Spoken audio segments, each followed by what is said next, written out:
Hi, Alma. Welcome to our first session. Please make yourself comfortable and let me know if you need a break at any time. Before we begin, I'm ethically required to go over an informed consent to the client. So please go ahead and review these detailed pages where you will learn more about the goals of our counseling sessions.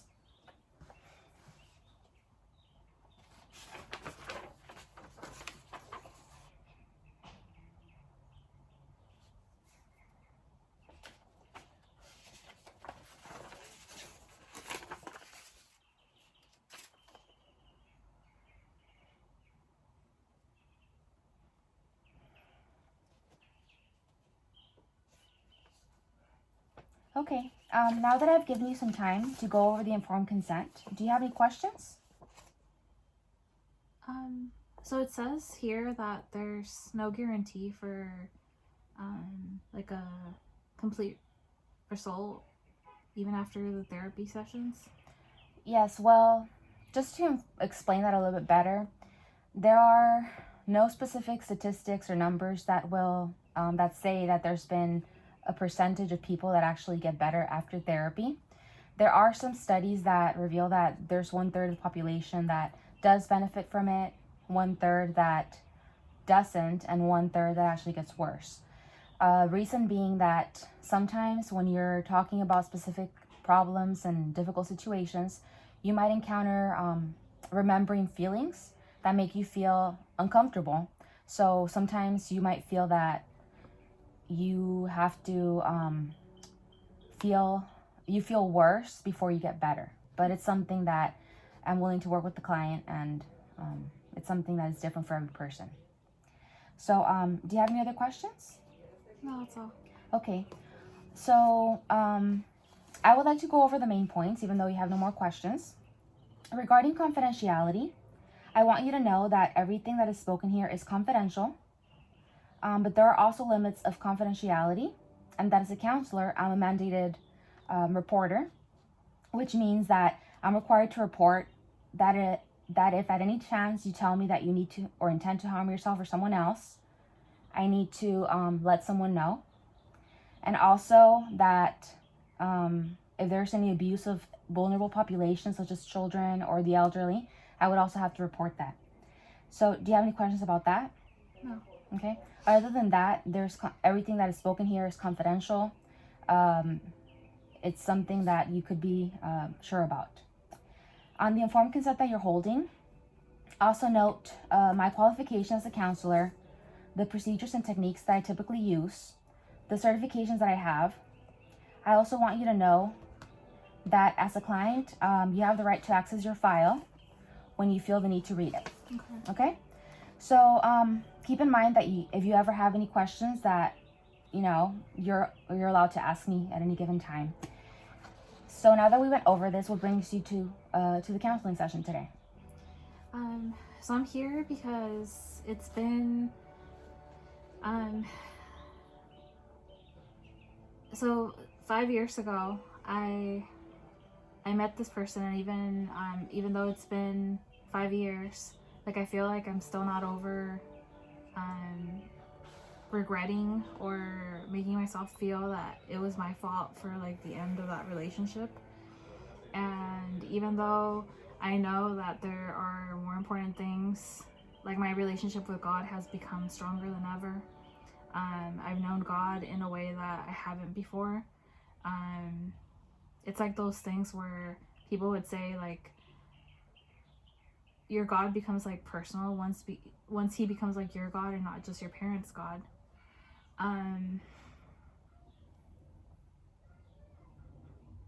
So I guess this regret, even though I'm trying to comfort myself in like the faith that I have in God, like there's still moments of sadness and self-regret of things that could have been. And I know that to normal society that's probably not okay. Okay. I don't know if it's so I'm not really sure. So I'll just tell you like the way it started. So when it started, I was obsessed with keeping a relationship with another guy named Alex, and I was not able to go like look past that. And at that point in my life, like my spiritual life was not truly following God, and I feel that I was not able to like appreciate what God had placed in my life to show me like an alternative, because I wanted things to work out with Alex so bad that I was like willing to just compulsively lie about a lot of things that I'm really ashamed of right now. Can you tell me more about those things that you were ashamed of? Well, first of all, I've always had an issue with confessing my real age. For some reason, like I feel that because I haven't been like at par with life or its expectations, then in a way I have disappointed my family and myself. So I do it, why I don't do it currently anymore, but I did it because not out of a malicious like standpoint, but because it was a way to like shield myself from like the judgment of others. And well, what do you mean by shield yourself from the judgment of others? well, I would, and it was probably not relevant, it was probably not even true, but I thought that people would judge me for not being able to live on my own past 18. So then I would lie about being like 19 at the time, or whatever society would expect from me. And it became like, I feel that I'm actually blessed with not looking my real age. But in a sense, that became like an open door for a lot of other things that were not okay. Okay. So, can you tell me more about the things that were hard, that were not okay, besides this relationship with this guy? So, about Alex? You started with another person. So, Okay. can you tell me more about him? So I met him on a trip to Guatemala for a medical mission in 2015, and I remember hating him in the beginning. Like when I first saw him, I got there, I hurt my foot. There was something going on that they never really figured out what it was, but I had foot drop on my left foot, and still I felt that I needed to go on that mission. And I even like had a little meeting argument with my father and my like surgeons that I work with, because I work as a surgical tech, and they said that it was not the most sensible thing to fly to a third world country without being able to like walk on my own feet. But still I went. And I don't know, I had this feeling, this like premonition that I needed to just go, even if I was not physically able to. Okay. And we got there. I was waiting for the people to pick us up from like the bus in Guatemala, because you can't just like go there. It's not a safe like country in most parts. Okay. And we were waiting for other people that were going to join our team. So I got there first, and I traveled by myself. It was probably not the wisest thing, but I was there and I was waiting, and then I was told that we were waiting for 2 people from Wisconsin. And so when he got there, I was really a different person than I am right now, and I was just like full of myself, and I was like, why am I waiting for these people from Wisconsin? It's like the middle of nowhere. And he gets there with his mother. His mother's a nurse practitioner, and I just had all these like projections on like my impressions on what life is, and how he was probably privileged, and I had still been working as a tech for years, trying to help my family with financial means. And he's just there potentially being a doctor, and yet like he well, later like I found out that he was actually pre-med, but I just displayed and like poured out all my projections on him. And I think God has a humor a little bit, because there's things like where I find myself like, oh, I really don't like this person, and then I end up really falling for that person. But then, like, as the week progressed, because we were there for 10 days, the missions are 10 days, I saw something different in him where there's like this like when somebody's really committed to like leaving the world behind, everybody has a past, and I know he had a past too. He told me about it too, but there was something about him and the way he actually truly followed and worshiped God that distinguished him from everybody else that was probably at a lukewarm status.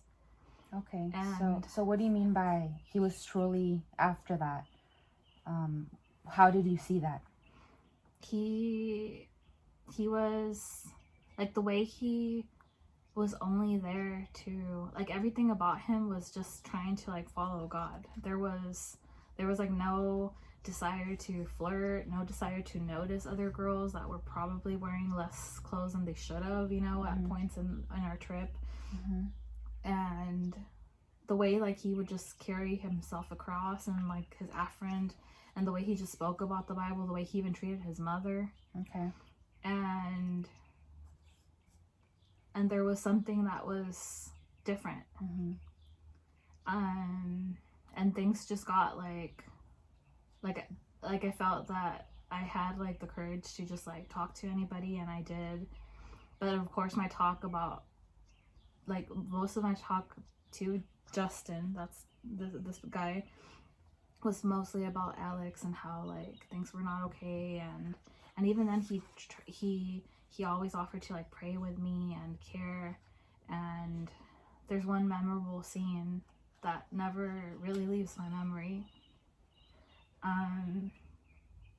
So because I couldn't really walk on my own feet, I had the luck of actually having my bedroom in the second floor, and there were no elevators available. So every night, like, all the guys in the team would just like take turns to carry me up the stairs, and I was actually like lighter back then, you know, so it was not that big of an issue.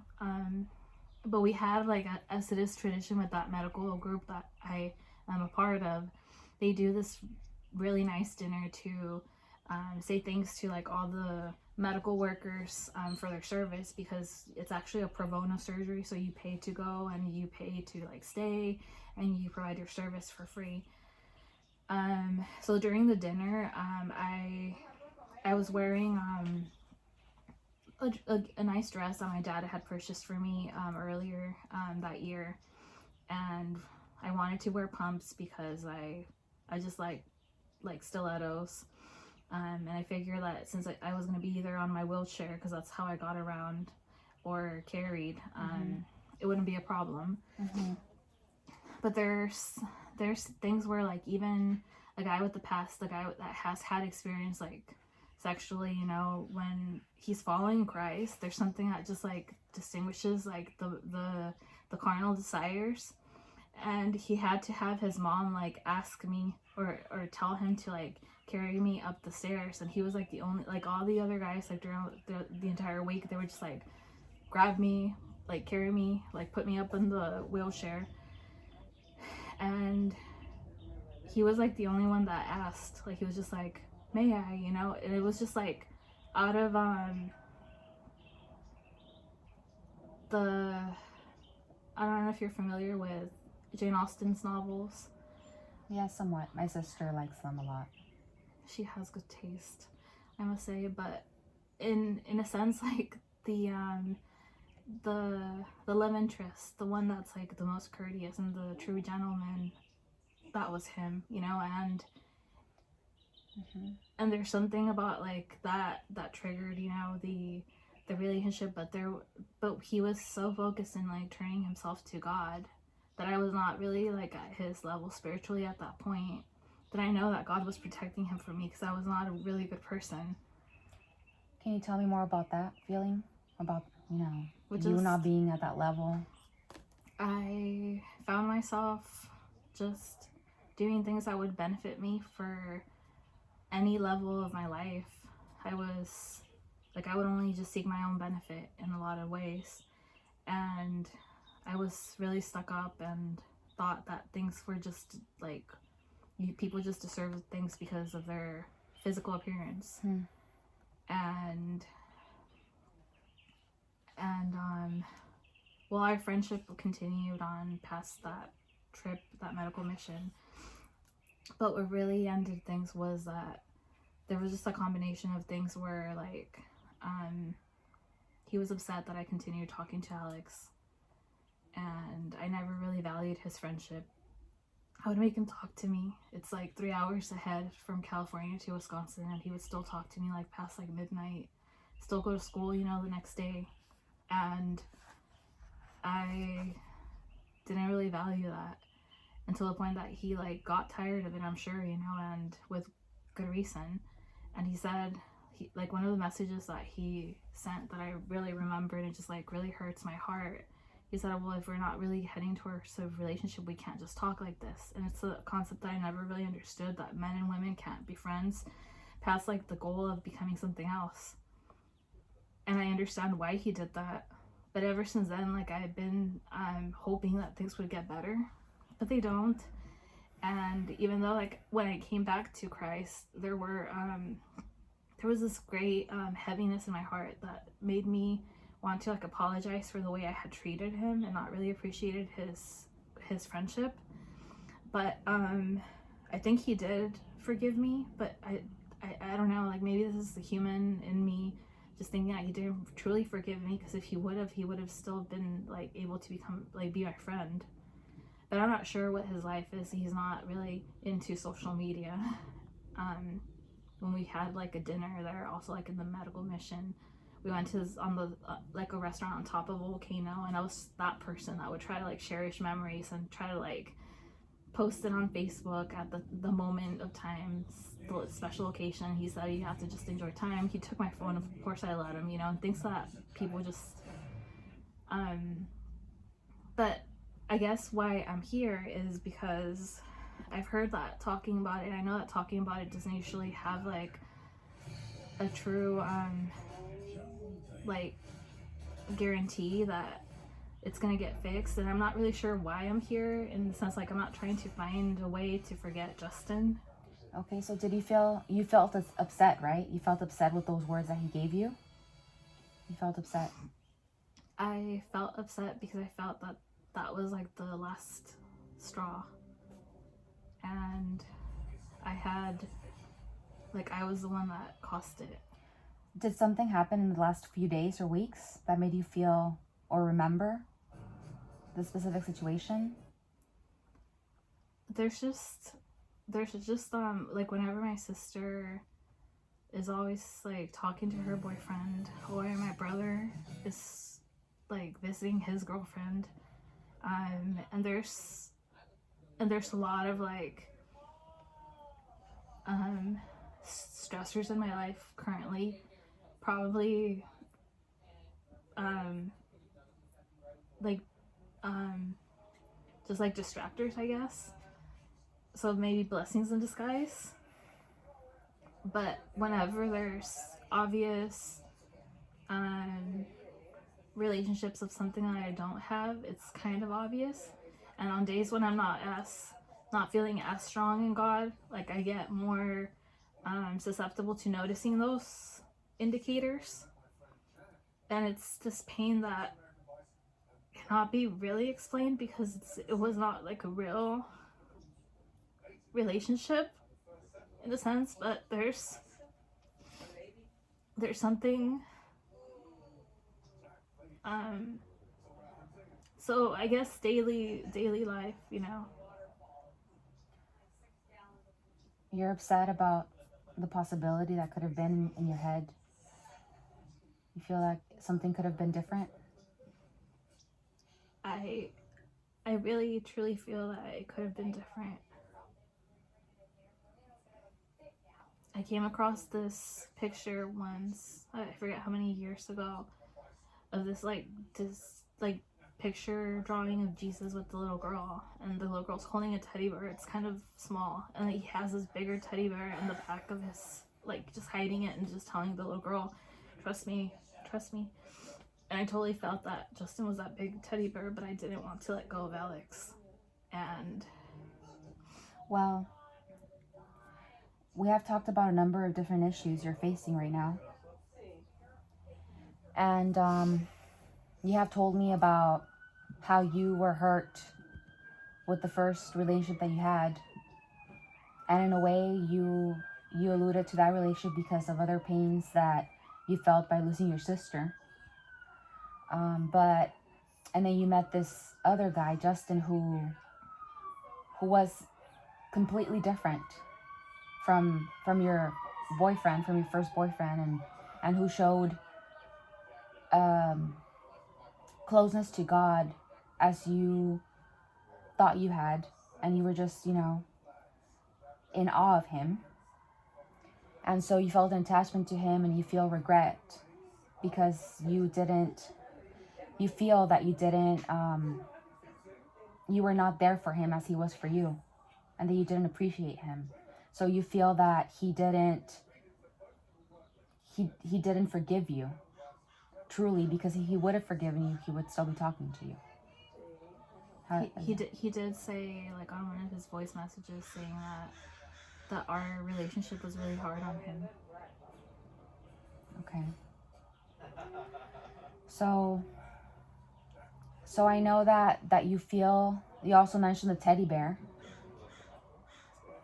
You also mentioned the teddy bear that you had something that you could hold on to, and then God had something better for you. But because we talked about this before we started, and I know that you're also a believer, and based on what you've told me, I do want to remind you that God is a God of opportunities. God is a God who makes everything better. He turns bad things into good things, even if you made a mistake. So I do want to encourage you to hold on to that hope, that even if it's not that big teddy bear that you saw in that picture that you encountered, that there's an even bigger teddy bear that God has waiting for you. And that, it's something that we could continue talking about, because there's other things that we have to discuss in the next session that we have, so we could successfully deal with all the problems associated with this, because you mentioned other things that I consider important. But I really hope that you feel that there's something more that we could go over, and I'm confident that we can continue talking about this to the extent that you feel comfortable. Of course. Okay, well, thank you for your time. Okay? You're welcome. Okay, I will see you at the time that we decided. Okay, thank you.